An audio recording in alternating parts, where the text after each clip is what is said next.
Check, check, check.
Can you hear me now? Oh, I hear you now. You hear me now. Oh, Zoom guest. Okay. No, it sounds good.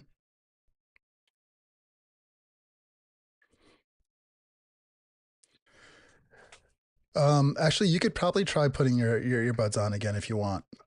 I think it'll come through. There was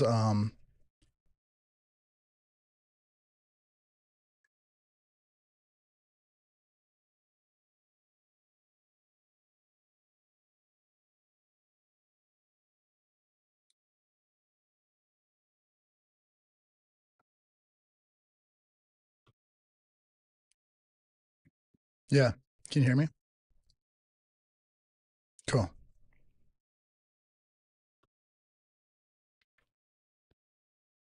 Okay. Let me get in the split here. And then actually, yeah. Okay. So you're up. I'll drop the screen. I think we're kind of live audio, so people they're getting a little behind the scenes Great action radio here. already. I mean, that's just the way it goes. That's what this is Yeah, live, you know. that's right, man. Good stuff. Doing it Thanks for live. yeah, good to hop on last minute.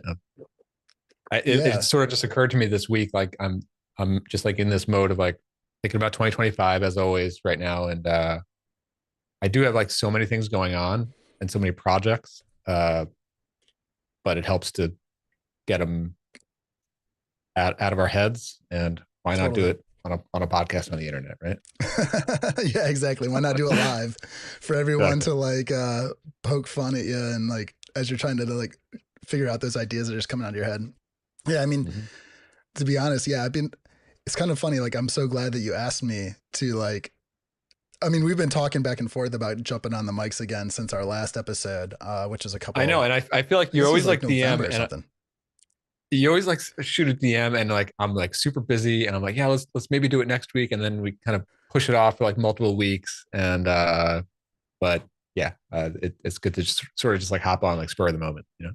Yeah, totally. I mean, and it's also kind of like a good forcing function because I feel like I've been dealing with like all the stuff that's just right in front of me that I'm just trying to get past to then like open up some kind of like space for some greenfield ish thinking, you know, to try to plan the year. And it's so hard when you just like, it's like, I'm not necessarily putting out fires, but I'm definitely not out ahead of a lot of stuff, you know, to like, um, to feel like I have the space to be like, think really strategically about what I want to get out of 2025. And I mean, not to say that, I mean, it's just like a forcing function of the year, right? You know, you're gonna be thinking about like, what do I want to accomplish this year? And yeah, that's For just sure. I don't know. This is where my head's at. Yeah, man. I heard your 2025 solo episode, and I heard a lot of things in there. I heard like a long list of products, and I've been seeing you work on some things, and I am kind of wondering like what is the thing or things or products or things that you're trying to do that um if they're in this kind of building state right now, where would you like to see them 6, 12 months from now? Yeah, totally. I mean, um, I definitely got caught up in the whole starter pack thing. I think towards the end of last year, you know, around November time, post election. That's where my head was kind of at then, and it's still kind of been in that space. But I think the problem there is also with some of the client work stuff. I've also been kind of like projects kind of kicked up, ramped up a little bit around that same time frame, and have been, and they're probably going to stay like pretty ramped up at least through the end of January, probably like mid February, if not late February. So it's been so hard to really get like a good, clear read on like where when I am actually even going to have this space to tackle some of this stuff. But I where I ultimately do want to go is, I mean, I have some stuff with starter packs. I don't think that's going to be the breakout success. I like actually over the last couple of days, the amount of traffic that's going to the site drastically dropped. I don't know if I got like de-indexed from Google or Hmm. or what, but like I was averaging about like 2 to 3,000 people per day at about like 6 to 10,000 page views, Interesting. give or take. But literally within the last couple of days, like I had one massive drop on January 2nd, which actually I would have assumed that that would have been an Hmm. uptick, like people after the holidays. Right. It did kind of rebound. It did like a rebound to about like 2,500 and then sustained for a couple of days. And then yesterday it just totally fell off. I have like 300, 400 people on the site. So And weird. so So I guess that's clearly like a Google indexing thing, right? Like, I'd imagine, but I mean, at the same time, I have the most pages. Like it's almost indexed over like 3 million pages on the site because I have profiles and like over like 200,000 starter packs, hmm, which is kind of wild. But wow. it's just like the traffic's kind of falling off there, and I kind of cross reference that against the Google Analytics data, and it does seem like things are kind of falling off a little bit, but I wouldn't expect such a drastic drop. Um, Hmm.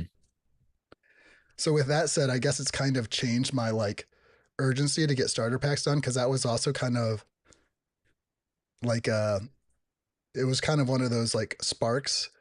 You have that inspiration, you follow it for a little bit. Hmm. Um you get something out. I mean, technically it's all working and it's driving people to discover starter packs and see the profiles and kind of like navigate um the blue sky kind of social graph. But Yeah.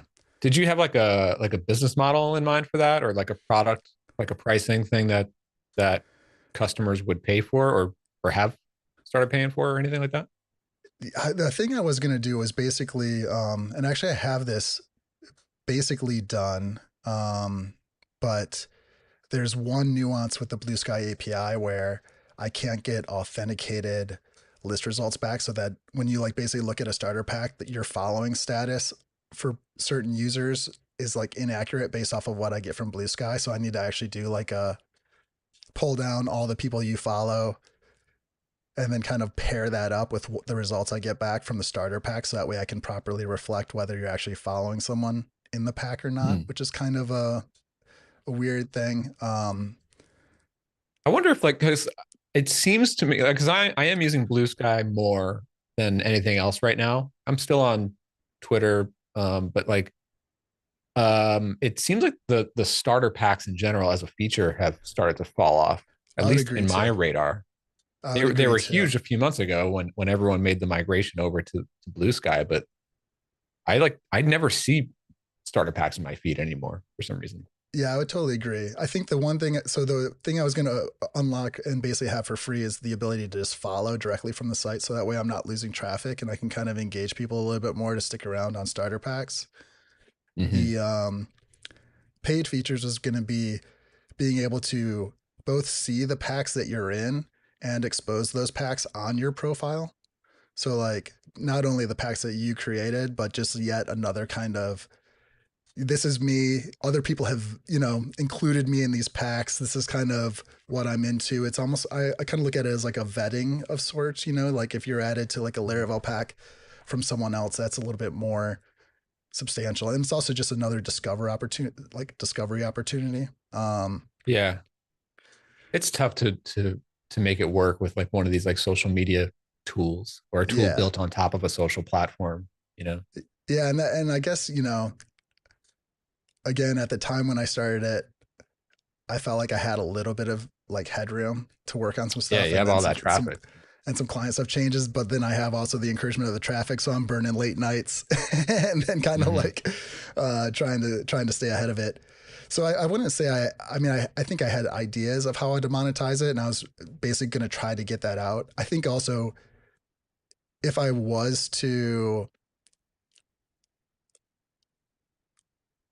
like I could probably put forth the effort. Like if I had the space, over a couple weeks time, I could probably finish off the actual like initial paid versions and try to see if I could re-engage people back into, get them back to the site and start using it. Um, but to your point, I think there's other things that I would also like to work on. I've been using, I think I probably made reference to like, I don't know if I made reference to open graphs or transmits on that 2025 episode, but I'd say those are the two other projects that I'm kind of leaning into because they're actually like open graphs is something that I use on my personal sites. So it's an open graph like image generator, but also Okay. um, I see opportunities of expanding that out to even be a little bit more just like really easy ways to add open graph data to your integrated into your sites as well as manage that data Yeah. um, both That's at always like like such an annoying step when you're setting up a site. yeah, Yeah. totally. I mean, and also to be able to, you know, it's one thing if you just have a generic thing that's used across all of it. It's another thing if you have it to where it's like unique, either per page or Hmm. like or a subset of pages. But then if you I think want I to saw override, Peter Soon just built something like that. Like I yeah, think it generates open graph. yeah, his I think his is like based off of like a template. Hmm. The previous app that I wrote, it's actually like a Laravel app, and it's called Link Cards. That's that's what I've been using, but actually it's one of my other sites has basically been DDoSing it. So it's generated like 3.2 million open graph images for it Oh wow. because I have this other site that's just like again one of those inspiration things. It was called Package Stats, but it was Mhm. you know, like the npm repo. You can discover all the different like JavaScript package, you know, like Node or JavaScript packages that you can use on your site. Um, You know, Similar one of the to things that I'm Ruby sort of gems. curious about your work is like I see you as one of these people who's just sort of hacking on a bunch of product ideas, you know. Yeah, And obviously you're doing it in public with jam sessions and everything. Um, I'm wondering like what is like the bigger picture goal for you? You know, I mean, also one of the things that was sort of on my mind this week, and you know, because we were DMing about um, not necessarily like a mastermind group, but like some sort of like group of like product people coming together. And I, you know, I think like last week I was saying like I'm not really looking for like a regular mastermind group, but one of the things that I'm starting to think about in terms of my business, like things that I'm going to get into this year, is like trying to transition into something more like a community, yeah, maybe totally. like cohorts of product people, like as a product membership sort of play in like instrumental products. That's still sort of developing, but like since you were talking about that, I was sort of curious to hear like what you were thinking on on that part of it, but also but I'm sort of blending multiple questions together here. But like No, totally. I mean, and to be the honest, bigger question is like yeah, so you do like consulting work, right, with clients. yes, I do. Yeah. Are you looking to like phase that out and replace it with products? Like how are you thinking about your next year or so? Yeah, I mean, ultimately, I would like to phase some of that out, at least have less reliance on it. Not to say that I'm going to be dropping any of my clients anytime soon because I feel like we have like a good relationship, and one of them, you know, basically assuming that everything continues to go well with them and me and the project, that's going to last for another 2 years with because they've already Oh basically wow. it's like through an agency and they've negotiated basically like a 2 year retainer for continued Mm. work on this project. So, assuming that goes well, that's locked in, and that's like you know, a day rate, uh, you know, locked in for myself as far as just being on the project for the days I work. And then the other client I have is actually basically like my old client. So the end of not the end of 2024, but the end of 2023, one of the companies I was working for, they were kind of doing some downsizing, and then also trying to like raise like another round. And so part of that is my job basically got cut, but yet they needed to keep me on, so I'm contracting for them. But I'm not sure how long that's going to last. So I want to try to. The goal for 2025 is really um, start to just get some stuff out there that people can pay for, and then either test the waters, and if there's some traction there, because like I'm also building stuff that I'm just gonna inherently gonna use myself, which is like where I think like transmits and open graphs comes in. It's like stuff that I want to have in the world. And then if I can get people paying for it, then all the better. I'll still use it for my own personal stuff. But and if one of them gains traction. So I'm just trying to get that rep, just like keep building, keep putting stuff out, but actually try to. So much of my previous stuff, I never really like went that extra mile to integrate in like what this like define what the subscription packages are going to be and integrate that into the site. And that amount of legwork alone, just trying to go through like the mental exercise of like, what am I going to charge for?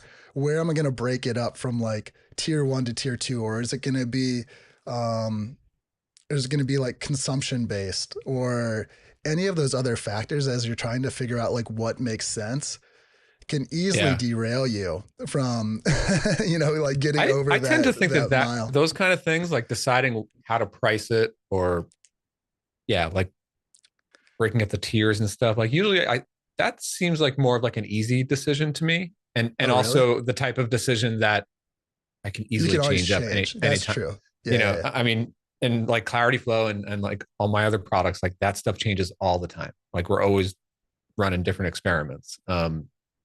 Uh, the far and away the harder thing is to just like figure out what is the traffic source and who is the customer and why do Totally. they buy it and why do they stay. And if I don't get a good answer to that like pretty quickly, then I'll probably lose interest in the thing, you know. Yeah. um I mean, and distribution is key, right? yeah, yeah, yep. um you're doing the right thing. I think that like just keep like building and shipping stuff like especially publicly, because I feel like there are so many people in your position who have these contracting gigs long term, and it's comfortable, and it's easy to just do that, right? Yeah. There's really no reason to be podcasting or, or hacking on things that's paying you zero, right? Yeah. But if you look at literally any person on the internet who has broken out of the consulting thing into product land, like it's because they hacked on stuff and they did it for free, and sometimes doing like crazy hours, Yeah. like Yeah. I mean, I it's think definitely not it does take sustainable. like a willingness to like just build stuff and expect that this probably won't work, but it's still worth doing. Yeah. Yeah. I mean, yeah.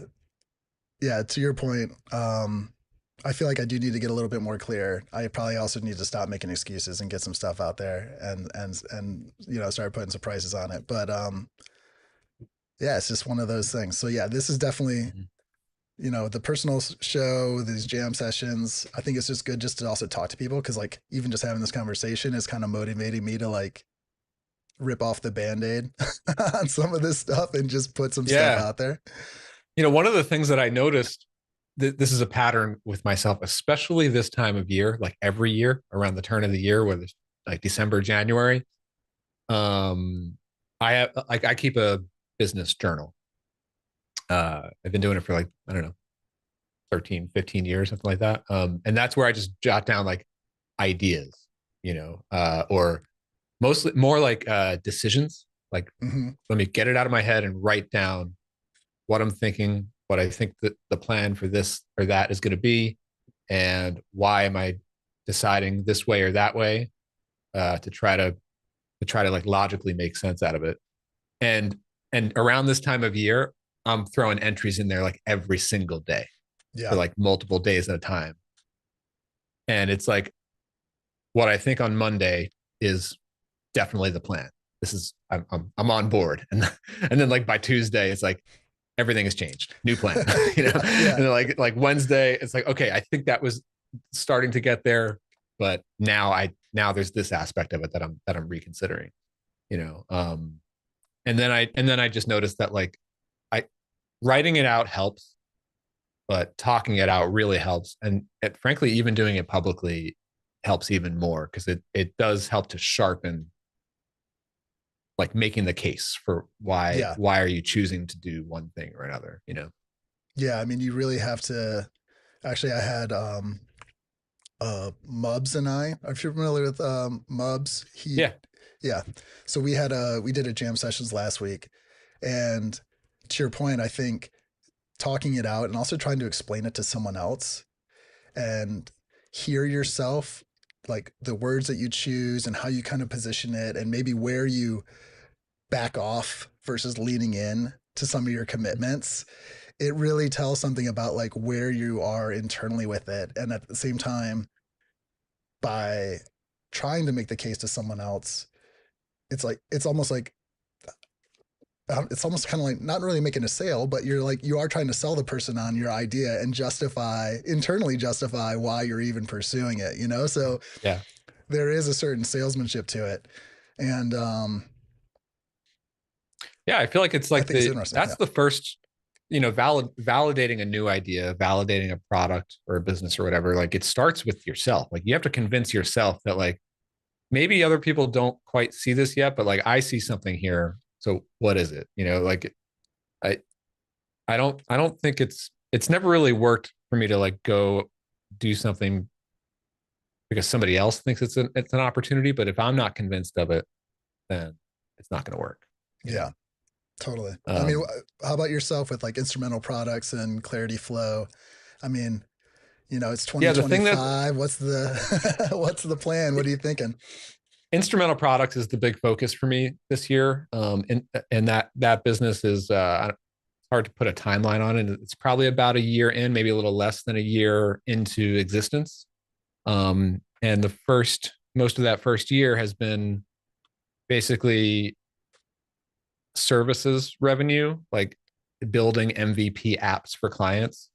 So it's sort of similar to yourself, except that I don't have these long-term contract commitments. Like my projects are 3 months at a time, Yeah, and right now we have three of them on the like happening, which is actually a lot, and it's yeah, completely filling me up. Like my work week is like the frustrating thing right now is that I'm very busy managing three MVP build yeah, projects. And these are not my own products. They're for clients, and they happen to be great clients. So they're awesome to work with, and they're pretty cool products that we're building. But um I'm starting to think about like I don't know that this because instrumental products as a company is the vision for it is to have a line of our own products. yeah, The instrumental components library is going to be the first one, and that's coming along, and it's pretty close to like ready, but uh, there's a lot of those final pieces to like get it into a shippable state. Um, and I've got like another product coming right behind it, an instrumental editor, which is going to be like a block editor, Markdown, oh, rad. kind of Notion style editor for the Rails ecosystem. That's also kind of built out in like a prototype form, but I need to make it like a real thing.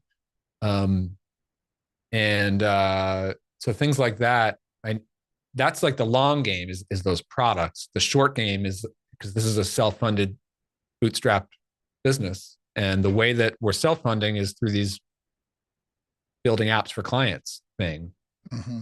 But I'm starting to become convinced that that might not be sustainable for much longer, um, for a few different reasons. I mean, one is that it's just way too hard for me to break away and give the time and hours needed on the product side of things. Um, but I think I'm seeing a decrease in demand for like clients looking to hire or outsource their MVP builds to a shop like mine. Interesting. Um, You see, I mean, also a lot of this stuff, especially the client stuff, is pretty seasonal. So um, this yeah, is I kind think of more of so. the downturn time of year. If I anyone think had that any could be budget it. towards the end of year, they're trying to use up like whatever they had allotted for 2024. Then they kind of go into a planning period.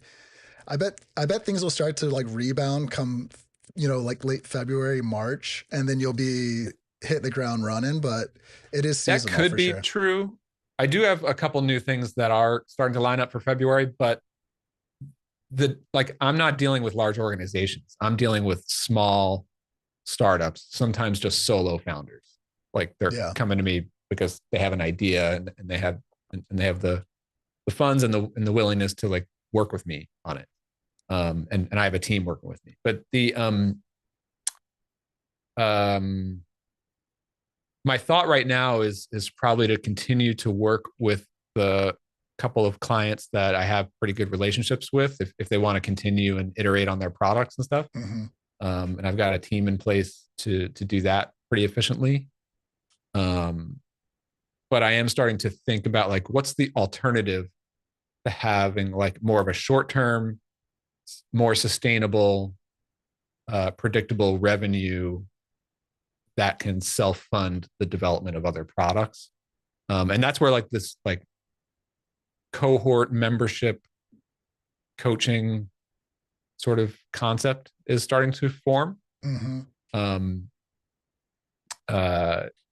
like instead of us building an app product for you, you're building your app, your But you're product. coming to this community to basically, obviously, maybe get some direct mentoring from yourself, but also Yeah, the value of everyone else who is a member yeah, supporting one another potentially, or yeah. yeah, exactly. Like my thought right now is so like instrumental products exists to we help builders build products. Like we have tools and support for people who are building products, software products, and we have the tools in development, but the support thing is there could be like a cohort Mm-hmm. program, maybe like a 3 month uh, like accelerator is the wrong word. It's more like you have an idea, you want to build it, show up to like a weekly session plus some like async support plus a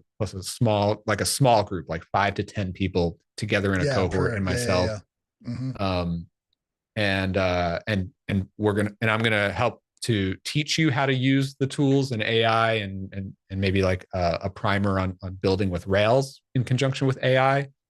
um and you're getting some support, and then maybe like the longer, like the extension of that, like after the 3 months you can sort of like roll into more of a traditional membership community that's just kind of grows in size over time. Mm-hmm. um and but there's the other segment of this audience that are already technical. They know how to build stuff, but they're just looking for more of the community and connection and accountability. Yeah, And so maybe they're not part of the um, cohort, but they just yeah, want to maybe gain they don't need access like that to the accelerator community. cohort thing, but Yeah, they yeah, yeah. can be part of this community option. Yeah, that Um, makes sense. I mean, that yeah, that all makes sense. I mean, jam sessions originally kind of evolved from this, started out weekly, turned into kind of a monthly meetup, where people are kind of coming together and sharing what they're working on. Um, it did, oops, it did, there were visions of basic, like, of expanding that, to some sort of more of like, if you've come to a jam session, you're now in the community. We had like a Slack channel. People were mhm. sharing stuff that they were working on and kind of doing regular updates. And I'd be probing them for like, what's everyone jamming on this week? And come, on Monday, and just trying to get like to stir that up. I think that is super valuable, and to just to kind of maintain that. Um, I feel like you stumble across all these like kind of like disparate discords, either Mhm. associated to like some sort of open source thing or maybe a community. I know Microconf has their Slack channel.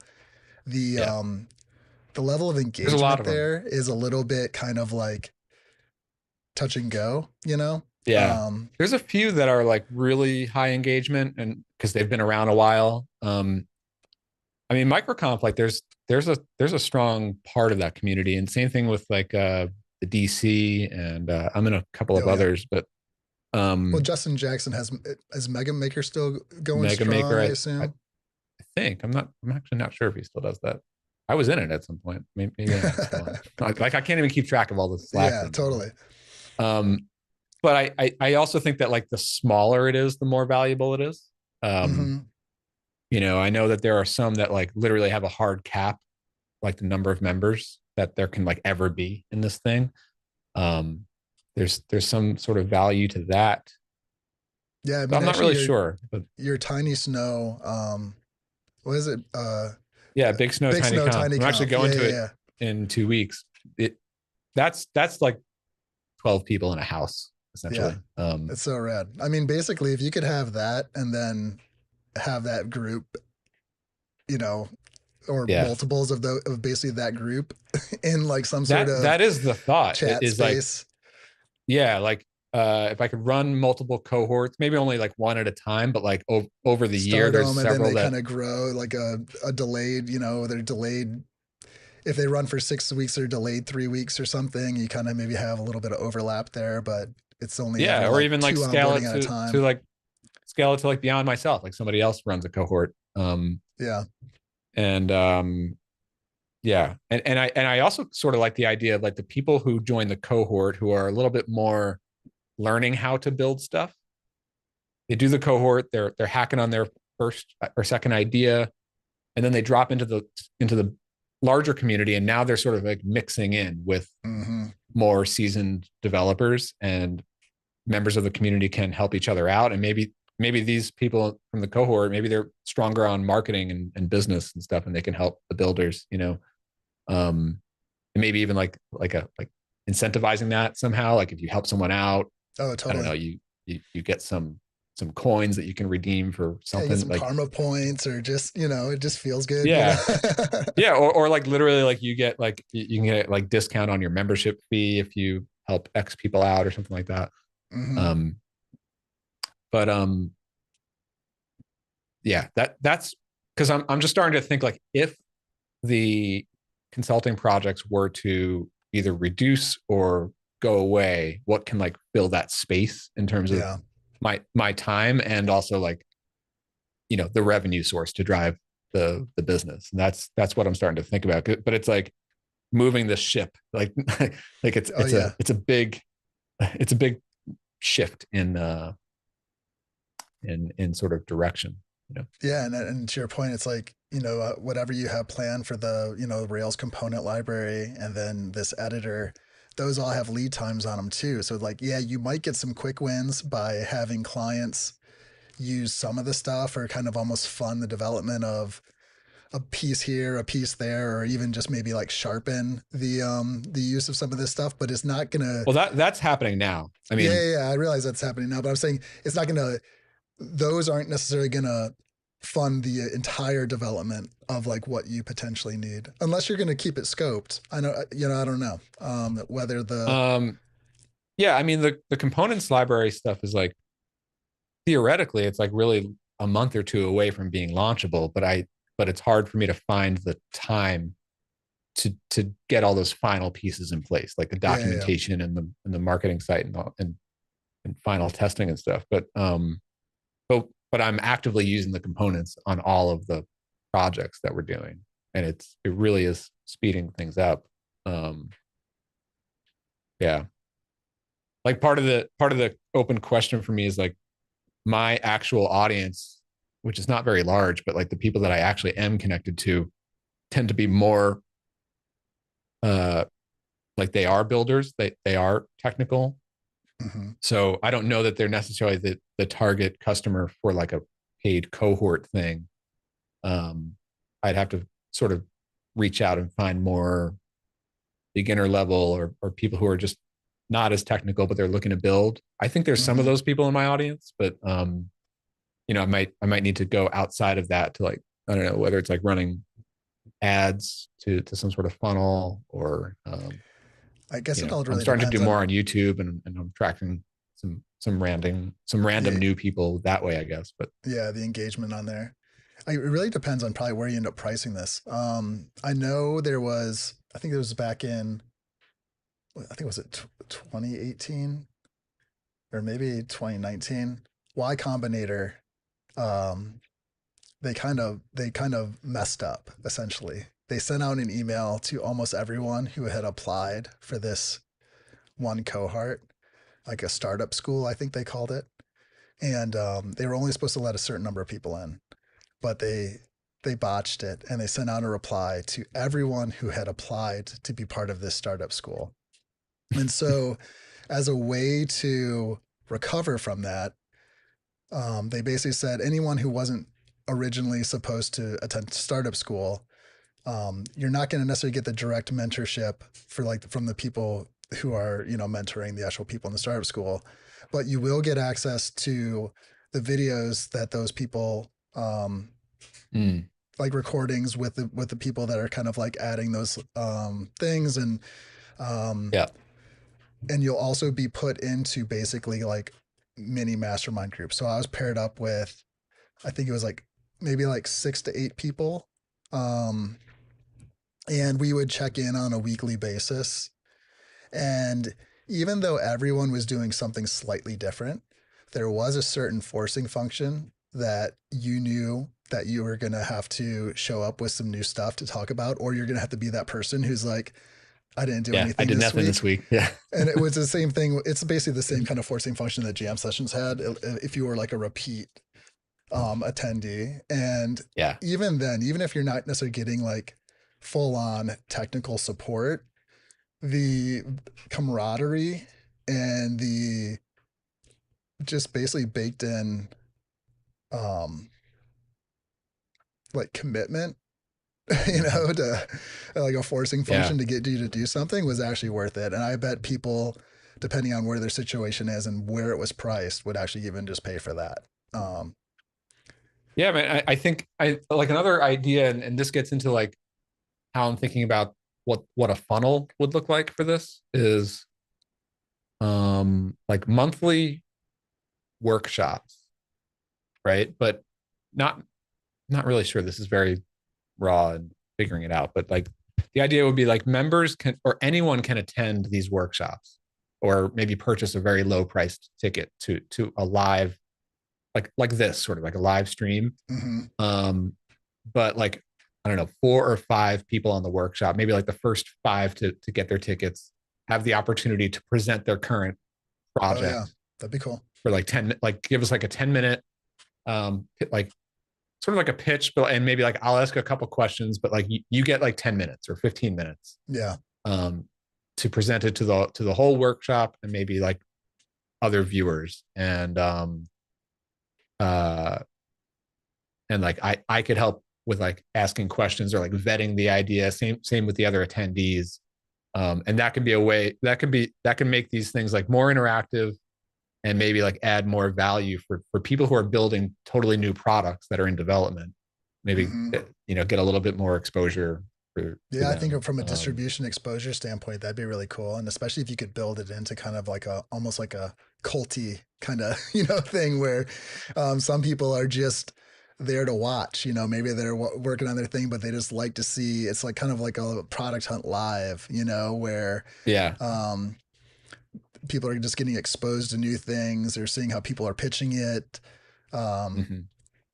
it could even be an interesting thing where like if you were to, I guess depending on how the schedule of this stuff works, if you were to have these things scheduled and people could basically apply, but then part of that application is just the initial application and also sending X number of like updates, you know, that kind of Mm.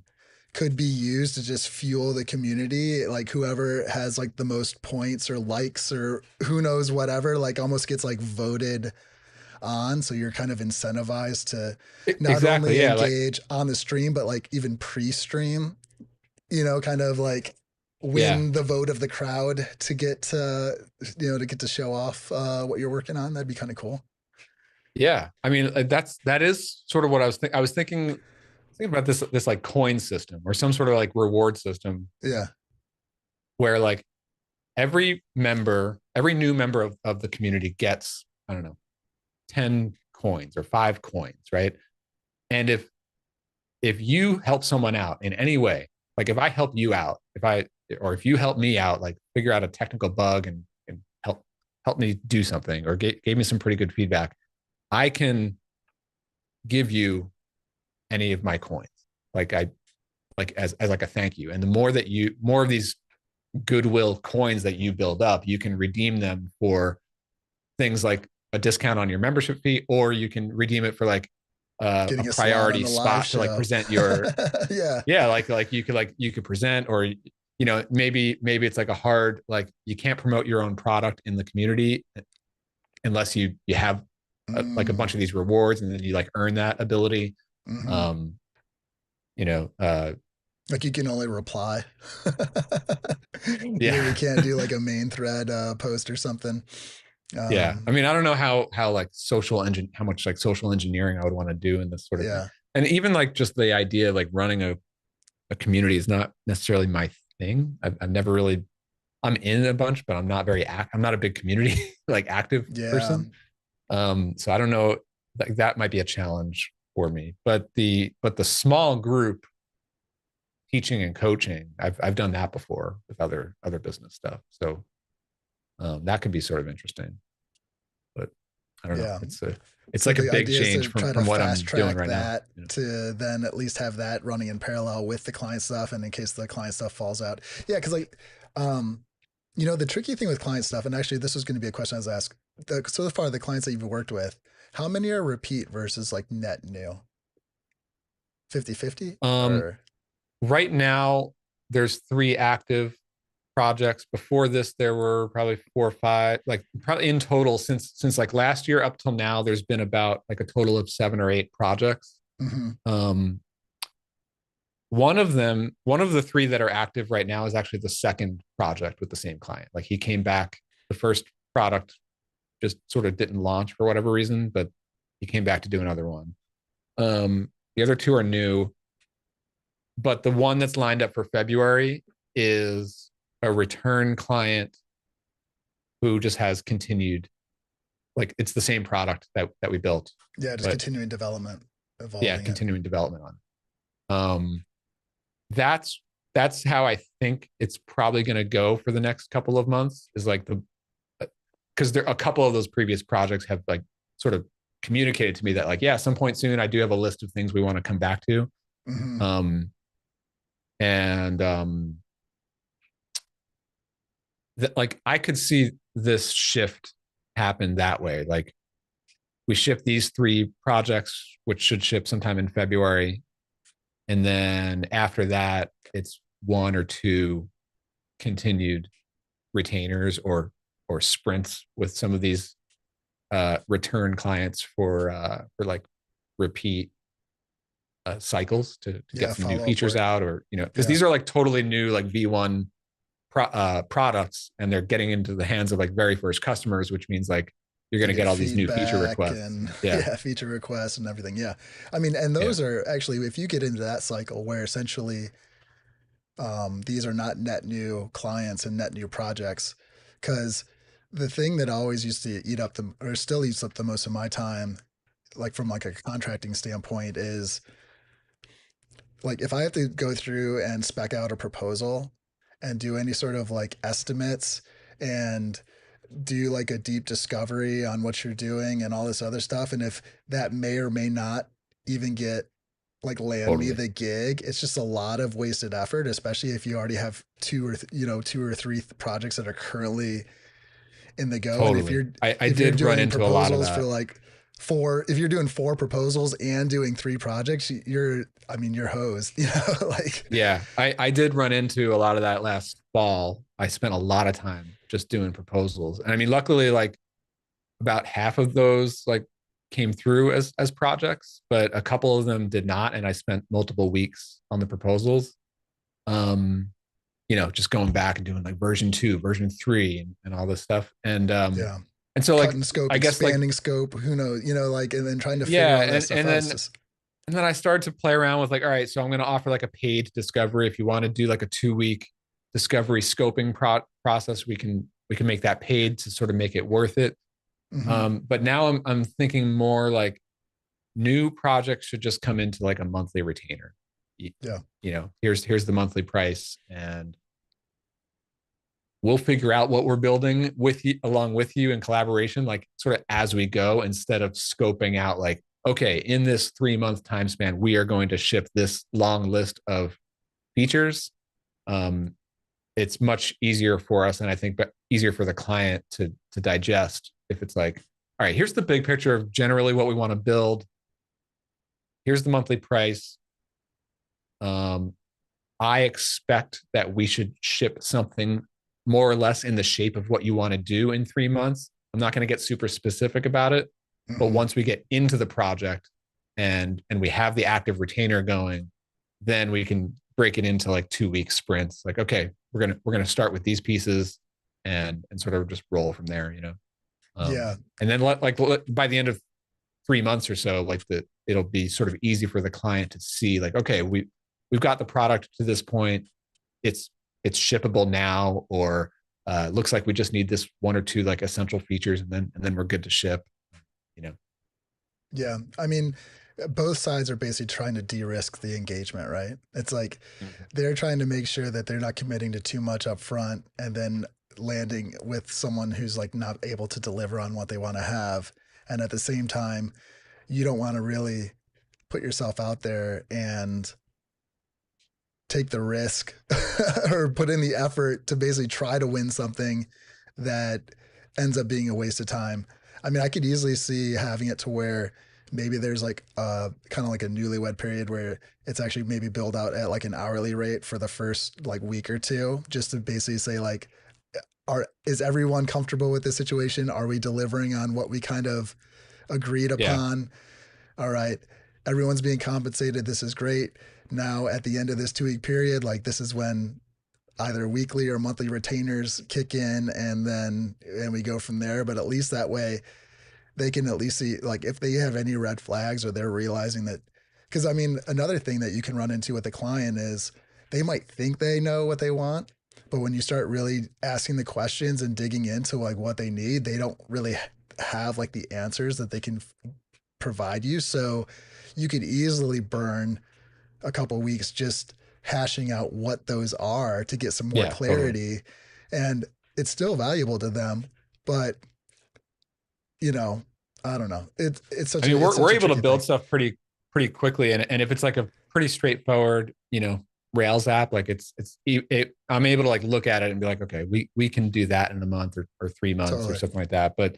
Um, but yeah, like sometimes there are some features that are just so new or complicated that like even us, like once we something that we think is simple is going to turn out to be, you know how it goes, Oh yeah, development totally. grows. Yeah. But the Yeah. but like for me, it's like I'm not solo anymore. I have a Mm-hmm. team, and I still do a lot of the direction and architecture, and I do work on the apps themselves. But like for the most part, it's I define the scope and then hand it off to my team, and I'm doing more of the QA and polishing stuff, and then updating the client.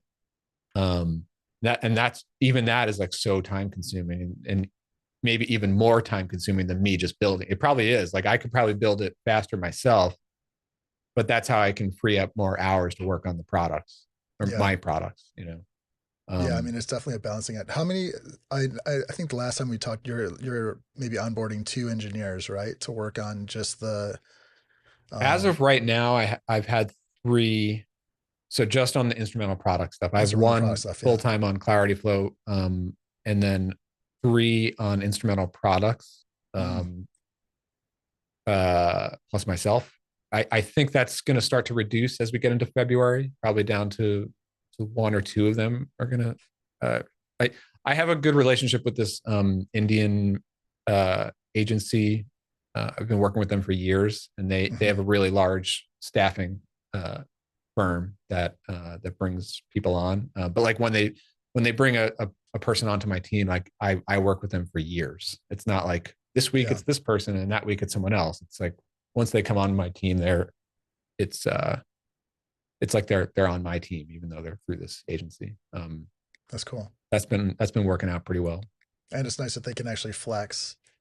What kind of like commitments do you have to make to them from like do you have to make monthly commitments or are Um, they even more fluid than that?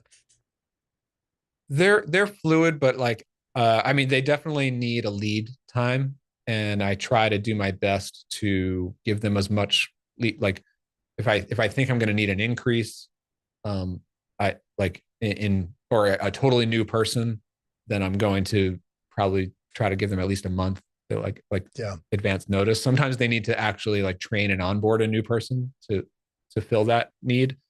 And they have a huge pipeline of developers coming in, but they have a whole training and onboarding process for them, which is great. But the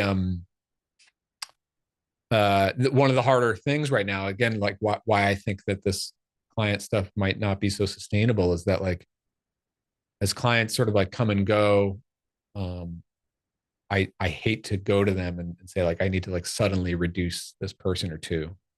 Yeah. Um, you know, I like mean, compare that to like you want Clarity to at Flow. least give I've them literally like had a month lead on a lot of this, on both ends, yeah. so I that they try to can stay in position. direct contact with my team there or with the manager there to sort of set expectations. But like sometimes like unexpected stuff comes up with a client or you know they change direction and it sort of throws a wrench in everything. But like when I have like a steady product like Clarity Flow, like I've been working with the same developer for like years on that. Um, yeah. Yeah, So no, that's awesome. Yeah, I mean, yeah, I definitely think the cohort thing is interesting. I think part of it's like how you position it and the value that you can kind of present to people, and like what's like potentially like the upfront cohort price versus just general member access, and what you can um yeah, wrap around the product in general to just like help with either the generating connections amongst people within the group, but then also like creating like opportunities for exposure or distribution or something. yeah, for sure. I Um, mean, so I mean, before I gotta hop off here in a minute, yeah. but like give me like some like one firm Oh, commitment or gonna do or a little goal. commit here. All right. Like what like one which product and what does that product need to do or look like for you in let's say 6 months from now? Um, Like Actually, I would like to even be more aggressive in my timeline, all right. but I will. I want to have a at least a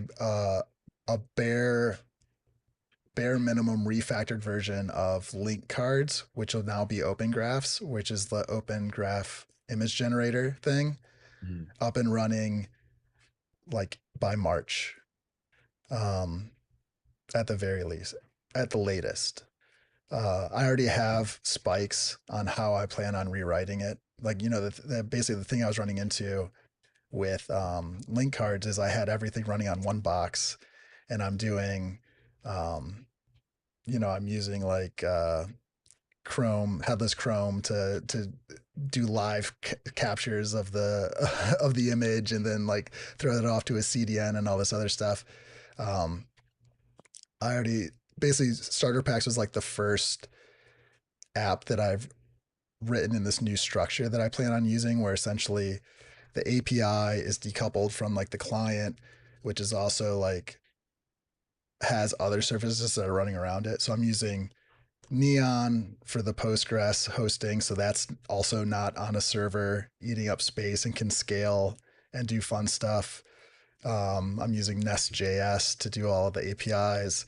And that was like that first rep to just like, can I sustain a lot of traffic and pay almost next to nothing? I mean, I think I have like two APIs running at $7 a piece. One's like the fire hose ingester, which is just plugged into Blue Sky all day, just like trying to take as much as it can off the hose.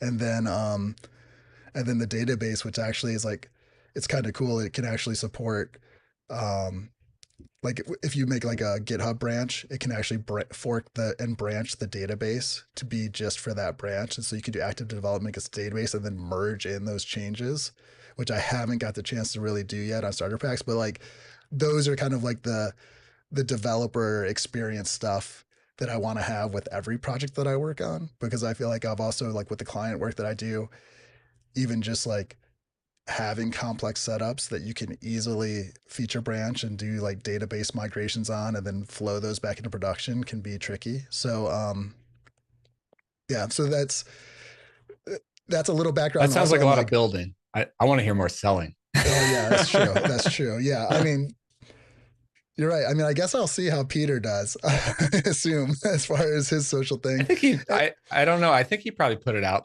for sale, or maybe not. I I'm think not he sure. did. I think he has probably Okay. some early subscribers on it.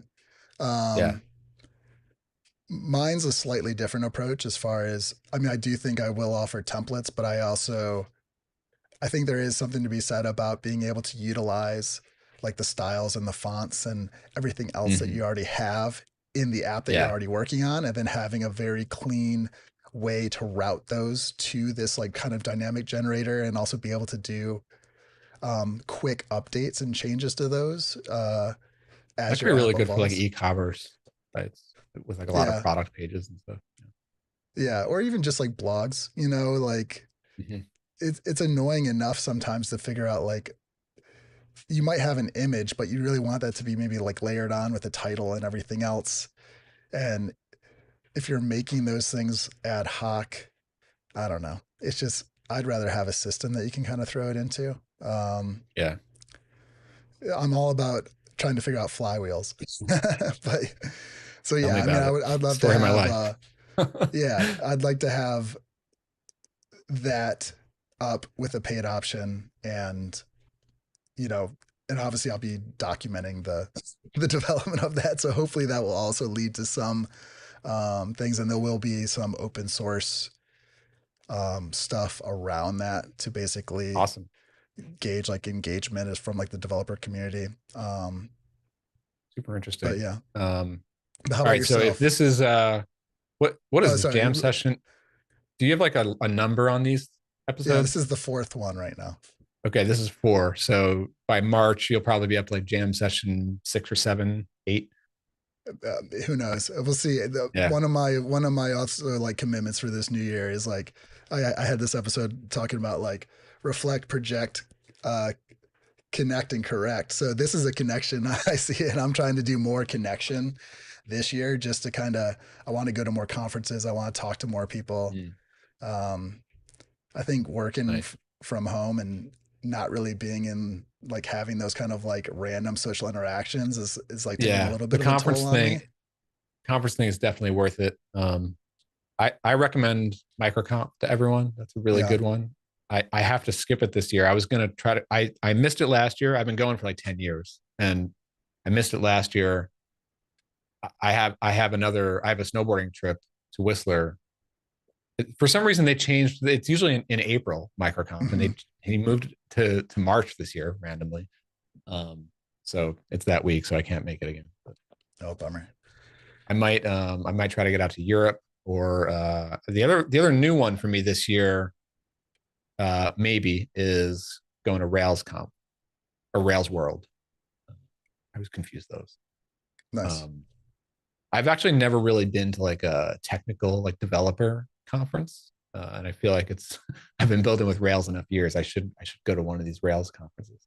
Yeah, not to Um, mention just like really gauge the crowd as far as like what people are using within like the component library space, yeah, for sure. and like what Yeah. tools. Yep. Yep. But how about yourself? What are All you right. Well, committing I to? gotta head out and try to ship some stuff before dinner tonight. So, Oh, sorry. What are you committing to for 2025, or like within the next 6 months? oh man. I mean, for Q1 here, by March or April, I want to do something on this cohort coaching community idea. I don't know, like some sort of MVP launch of that, like maybe like a first workshop and maybe see if I can sell a first cohort. Mm-hmm. Um, I mean, the components product is the other thing that needs to ship at some point. I don't know when, like that could also ship in sometime in Q1. Um, but like if I had to like choose like what is there's multiple goals and multiple Yeah, what's the challenges most right now. If I pressing if I one have that to you only want to choose do, right? one, Yeah. yeah, if I have to like prioritize and figure out like what is the top problem that I have to solve right now, it's that client services are good right now and it's a good revenue source right now, but I think I need to think about replacing those or transforming them into some new thing. Yeah. Um, because that's like the sustainability of the whole business. So I need to sort of get that figured out. Like progress is not going to stop on the products stuff, but like that's more of a long game that's going to come along as the year goes on. You know? Yeah. Yeah. And it's basically securing those, like basically making those alignments with those companies to secure basically ongoing contracts potentially, or some sort of I like mean, that would really be recurring ideal, commitment. actually. And then that way you can at least rely somewhat, on that to then sustain the development work and whatever you plan on doing for community development. But That would be ideal, is because it is always just a smoother process working with these existing clients and ongoing retainers. Especially, I think that one or two of the current ones are going to turn into some form of that. Maybe not forever, but for some period of time. And like these happen to be like my best clients yet, and some of them are friends of mine. So that could be a good situation where it's just like a steady state. Um, Maybe like the only clients that I keep are those, mm-hmm. and turn But all if the you can other get like a focus 6 month like commitment, at least that's 6 months to where then you can try to wrap your head around the whole community thing and do a few tests and try to figure some stuff out. yeah, yeah. It's like everything's in flux. It's like some like nothing's gonna like stop overnight, but it's like just gonna start to like dial down this and maybe dial up that. Totally. We'll see. Well, cool. Well, this has been another Yeah, Jam Sessions, Brian. Thanks for your second showing on the show. I'm sure we'll have to do another yeah, one. yeah. Thanks Um, for letting me hop on and crash the party here. yeah. So I guess send people over to instrumental.dev if they need any product work done by you and your team. And then Yeah, what I've other? also been hacking on like instrumentalproducts.com and always like rewriting that homepage. Like Oh, okay, I cool. think this is what the company's going to be all about. So yeah. So is instrumentalproducts.com the one that or instrumental.dev, or they're kind of I'm serving it? thinking of instrumentalproducts.com is like the main hub of Okay. everything. All right. And So go there. one of the links on there goes to instrumental dev, which will be the components product. I also have nothing's up on it yet, but I have instrumentaleditor.com. So whenever that product comes into play, I'm going to probably use that domain. But instrumental is like the brand.